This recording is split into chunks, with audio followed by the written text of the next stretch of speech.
লংজাপ গাঁও পঞ্চায়তৰ অন্তৰ্গত আমাৰ যিটো দেউৰিগাঁৱৰ পৰা থানলৈকে যিটো ৰাস্তা 2600 মিটাৰ ৰাস্তা, এই ৰাস্তাটো আমাৰ বিধায়ক মহোদয় শশী দাস ডাঙৰীয়া এখেতে ধৰাই দিছে। এই ৰাস্তাটো অলৰেডি SEO ইঞ্জিনিয়াৰ আহি এটা পিন পইণ্ট দিছে, কেইবাবাৰো আহি ইয়াত পিন পইণ্ট দিছে, 2600 মিটাৰ পিন পইণ্ট দিছে। কিন্তু রাস্তা অলরেডি 80% হয়ে গেল। রাবিশ পেলালেই অলরেডি রাস্তা 80% হয়ে গেল, কিন্তু আজি কন্ট্রাক্টরে JCB আৰু ডাম্পাৰ চাম্পাৰ লগাই এই ৰাবিশখিনি এলোকে উঠাই নিব বিচাৰিলে। হ্যাঁ, দুই তিন গাড়ী মান নিলেই। তাৰপিছত আমাৰ ৰাইজৰ মানুহে দেখিলে, দেখাৰ পিছত এওঁলোকক বাধা দিলে। এই কন্ট্ৰাক্টৰসকলে এই ৰাইজক বুজালে যে এই ৰাস্তাটো ইয়াত বেছি হৈ গ'ল, 130 মিটাৰ জাগা অভাৰ হৈ গ'ল, সেইটো কাৰণে আমি উঠালো। তাৰপিছত মই নিজে আহিলোঁ, আহি ইঞ্জিনিয়াৰক ফোন মাৰিলোঁ।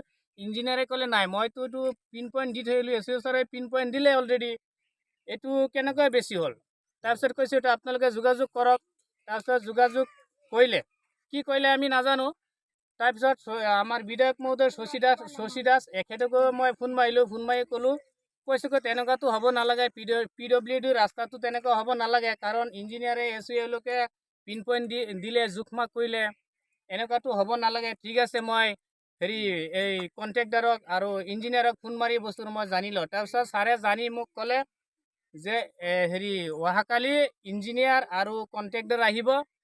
কন্ট্ৰাক্টৰ কি বিজু ফুকন কি ক'লে, বিজু ফুকন বুলি ক'লে, এখেত কাইলৈ আহিব, দুইজন আহিব, আহি আমাক কিবা এটা সিদ্ধান্ত দিব। যিটো লংজাপ থানলৈ দেউৰিগাঁৱৰ মেইন ৰোডৰ পৰা আৰম্ভ কৰি আমাৰ লংজাপ থানলৈকে যি ৰাস্তা আমাৰ বিধায়ক মহোদয়ৰ ফাণ্ডৰ পৰা যিটো ৰাস্তা দিলে, SO সাহেব আহি পেলাই, ইঞ্জিনিয়াৰ আহি পেলাই 2600 মিটাৰ ইয়াত পিন পইণ্ট দি থৈ গ'ল।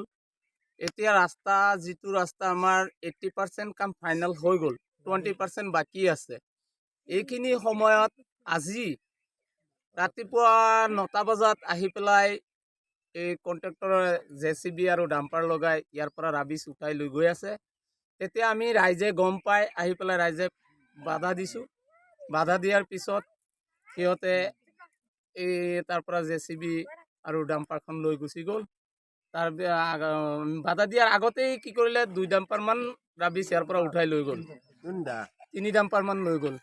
গতিকে এই ৰাস্তা দি আমাৰ স্কুল কলেজৰ ছাত্ৰ ছাত্ৰী আৰু আমাৰ এই যিখন ৰাস্তা হৈছে এই এলেকাৰ, এই আমাৰ যে লুতুমাৰী এলেকাৰ মেইন মানে আমাৰ গাঁও অঞ্চলৰ ৰাইজৰ কাৰণে মেইন ৰাস্তা, এই ৰাস্তা যদি আমাৰ নহয়, আমাৰ ছাত্ৰ ছাত্ৰীসকলৰ আৰু আমাৰ বেমাৰ আজাৰৰ যিবিলাক বেমাৰী হস্পিটেললৈ যোৱাত আমাৰ খুবেই অসুবিধা হ'ব।